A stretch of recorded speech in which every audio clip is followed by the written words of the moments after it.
Well, they're the number one ranked one-day team in the world, current World Cup winners or holders, but things haven't been plain sailing for the team over the last few months. Obviously a 5-0 loss to South Africa recently. They had a good win against Sri Lanka in the one-day series there, but the cricket wasn't brilliant.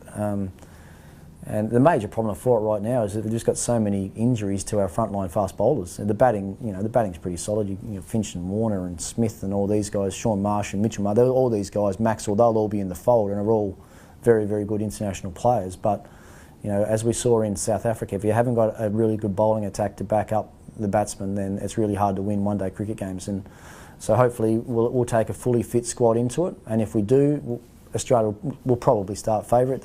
That's just the way things are in those big tournaments, almost regardless of the form that they have going in. But they'll be one of the favoured teams, and obviously as an ex-captain and an ex-Australian player, I'd love to see them win it again. Look, there are a number of very good sides. England right now are playing some incredible one-day cricket. I really like the look of their squad, young, exuberant, multi-talented, with Stokes and Jason Roy and Moeen Ali and these sort of guys. They've got some players now. Hales has done a great job at the top of the order. So I like the look of their setup. India will always play great one-day cricket.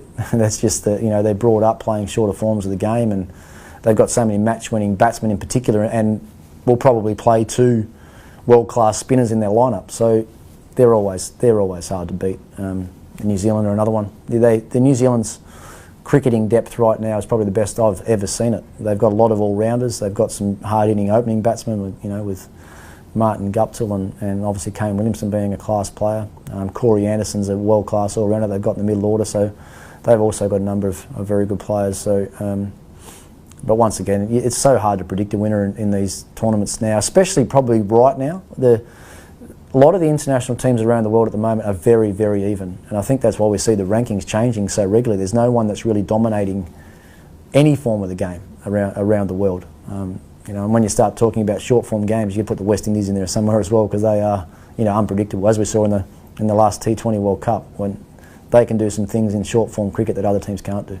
Yeah, look, I love the Champions Trophy. I was a little bit of a sceptic against it early days in its first few tournaments, because I felt there were too many teams and the tournament was probably a little bit too long, and then it just seems to have evolved into a better tournament every time that it's been played. The best teams are all playing now. It's over in 2 or 3 weeks, which makes fitting into the schedule a lot better. And you're playing high quality cricket every game that you play, and that's what I believe that the showcase tournaments or showcase events of our game should be all about. So, look, I've got some wonderful memories of World Cups, some huge celebration parties after we've won a couple. I've actually got a white jacket as well that we got presented with in South Africa that hasn't come out of the cup.